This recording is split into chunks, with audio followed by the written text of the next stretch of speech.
Hi, I'm Barbara Howell, and this is my human scale display. If you've seen my other work, it's usually those fantasy landscapes. This year, Brian said, "Hey, I got another table for you on your other side." I'm like, "Okay, I'm going to go human scale." And so that's what this is.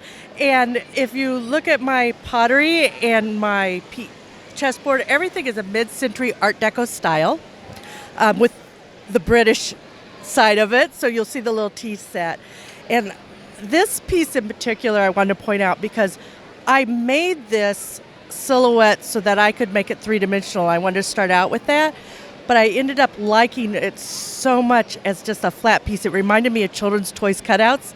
So I said, okay, I'm going to go with this cutout thing.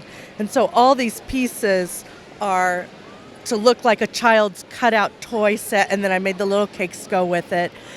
And a lot of people are asking me, well, you have so many Legos. Like, I have a lot of some pieces, but if you just look at this tea set has a red teapot because that's the only one where I had enough to make a teapot that size. So, it was just this thing where finding the parts, making it work.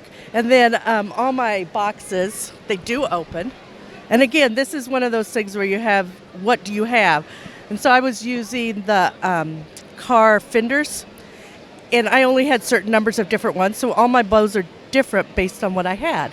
So I actually enjoy that so much. I think most people build with Legos do.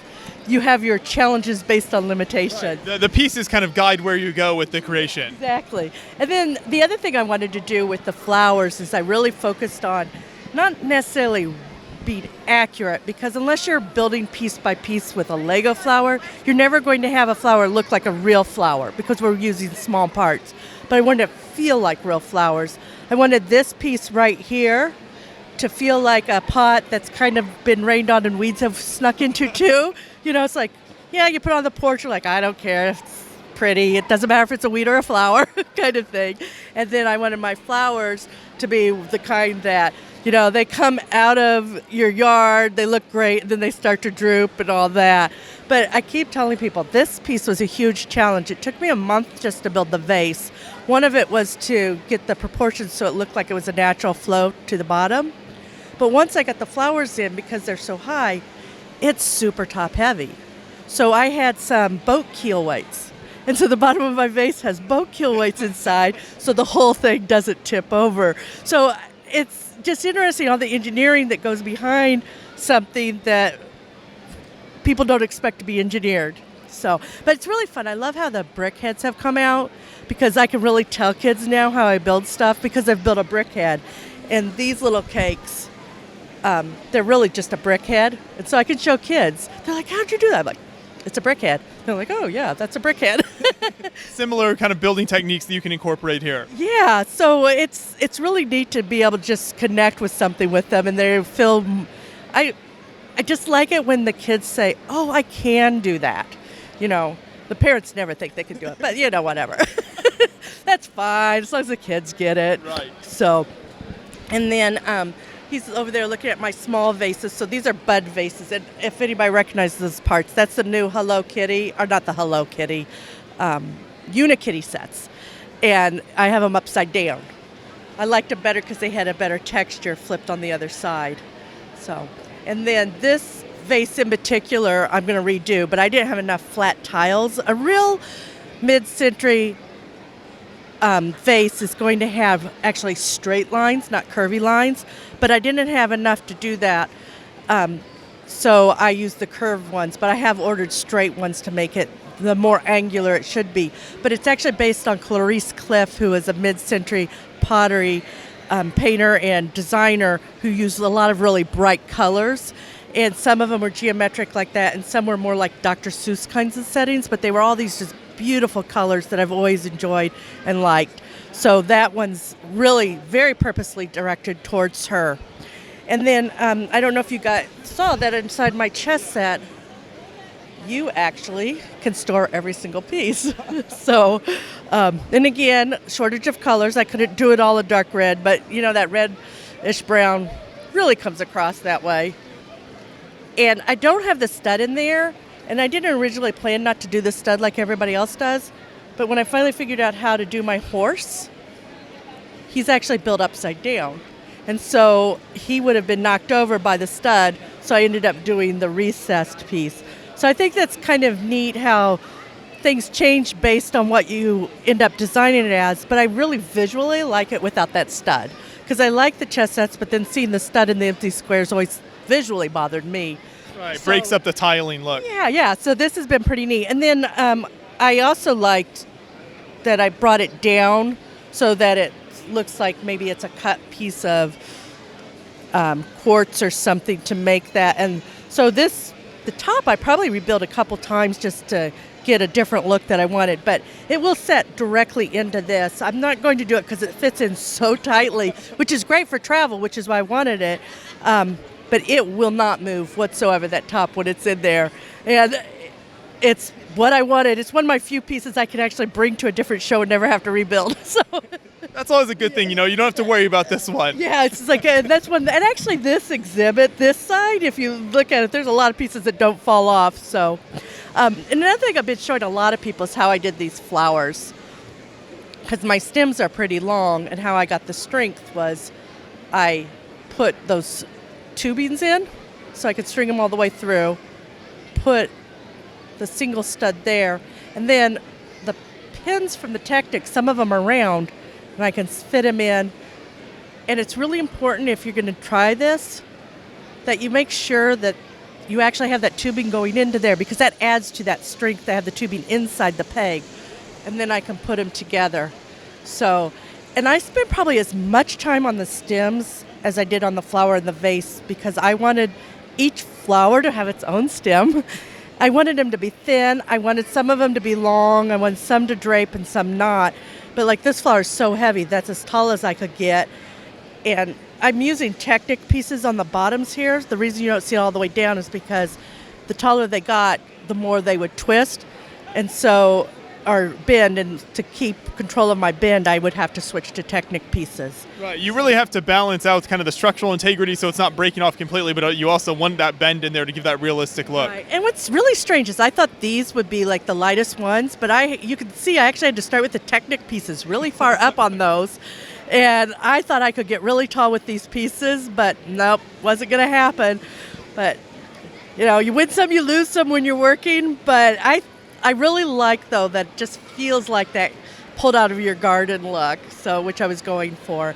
Another piece I want to make sure we talk about is the tree back here at the back left, because I feel like the way this came together is just so amazing. It is. So I've started out with this torso piece from the Mars mission. I found somebody who had a lot of them. I sent her a note and said, will you give me a deal on those? I didn't know what I was going to do with them, but you know me, I like really weird parts. So I bought them and spent a year playing with them, and this is what came out. And originally, I intended these to be in my black light display, because these glow in the middle and these react to black light. And it was nice, and a lot of people liked it, but I knew what it looked like when it wasn't under black light. And it has a much more organic feel and natural feel under the black light, because you don't see all the linear lines. And I tried it actually with brown wands in it, or I don't even know what to call them, bars. But those showed up too much too, because it's not a straight line. So I just put it over here, and the feedback I've also gotten from other people, they don't even know. They don't even think they think I cheated and used beads or something on it. You can't even tell it's the alien bodies until you look really closely at I it. actually hold these alien bodies so when they come over, I can show them what I did. So that's been really fun. It's though I feel kind of dirty, because I'm going, hey, you want to see my aliens? To a lot of people, they're like, what? But yeah, that's the way it is. I love this piece because I grew up playing with the Mars mission line, and just seeing these aliens used in a completely different way like this is just such a great example of what you can achieve with Lego. Yeah, and that's the funnest part about that, is that all these people who I know are in that age range who had it, they're like, oh my gosh, that's what it is. And then I hear all these stories about their joy of playing with the sets. And so, yeah, I think that's half the fun. My husband keeps telling me I need to find out where all my parts came from. I said, no, I love the stories I get. And if I knew, then I would just say. Right. And I get so many stories of people's childhood memories. So that's that's half of my joy with all of this anyway, out in the public. So, yeah. You mentioned a couple of times now about the mid-century kind of art inspiration for a lot of these. What kind of appeals to you about that, about translating that into Lego, and why do you enjoy kind of working with that style with Lego here? Well, the round curved pieces have really added a lot of what I can do with that. And so the mid-century style often was that aerodynamic, when those cars all had those round fenders and everything. And so it's such an appealing kind of shape, and you can really get that now with the round pieces. And it was just something where I ended up actually with a lot of these purple ones. And I started just building that vase, and then I'm like, well, I could do some little ones, even if I can't do more big ones, and just went with that. But I think that curvy mid-century shape has just always appealed to me because it's almost science fiction-like. And even though it's not, it's always to me like it was a science fiction time in history with Something the way like futuristic about it. And I mean, that was what they were going with, is they were trying to be futuristic with it. But it's just always appealed to me because it's soft, yet it's also scientific, and it's also so design-oriented. And it helps that I live in a craftsman's house, which was based out of that time period, so you get sucked into that as well. So, and these shells pieces they're just straight out of that kind of decoration. So it's easy to incorporate them in and make them part of it. And then when Lego started bringing in the curved, flat pieces that you could use, it's like, okay, this is what it's for. This piece is kind of interesting because it actually started out with a picture and it was round.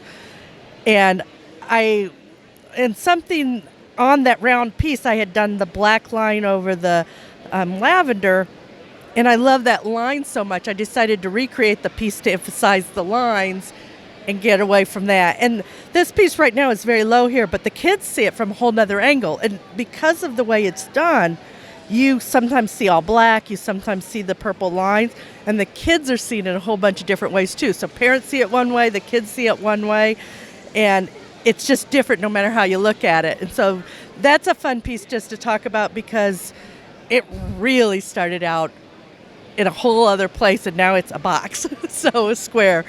And it's just a really fun little piece. And it also ended up complementing the other piece really well. So, and I don't know. Anything else you have questions about? I think we've talked about everything. Yeah, I think it's really fantastic work here. And you've also mentioned a couple times now about how it appeals to the kids as well, which I think is fantastic because you wouldn't maybe normally associate, a more artistic builds like this with kids, but they can still appreciate this since it's built out of Lego. Yeah, and actually, like on my other side, kids are always trying to find a story with it that matches to the Lego stories, but on this side, they're not.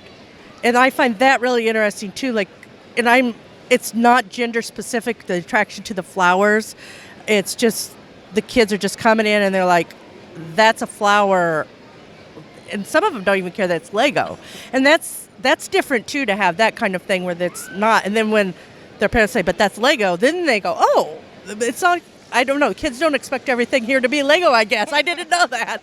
So that's kind of fun too, is that and I wanted this to be something that, especially the chess set, something that somebody who doesn't build with Lego would say, okay, that's one thing I would have and make if I had an opportunity, and I would never take apart and be in my house. Right.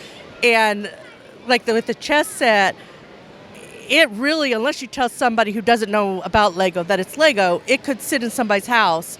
They could have made it and had pride in it, and it would just be a chess set in their house. And so I was trying to do that with this.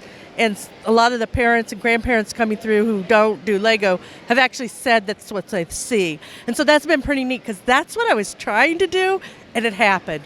So not every time when you try and do something for an audience, you get that effect. So that's really fun about this exhibit too, because it really is something that can be anywhere and blend in with your collection of mid-century Art Deco.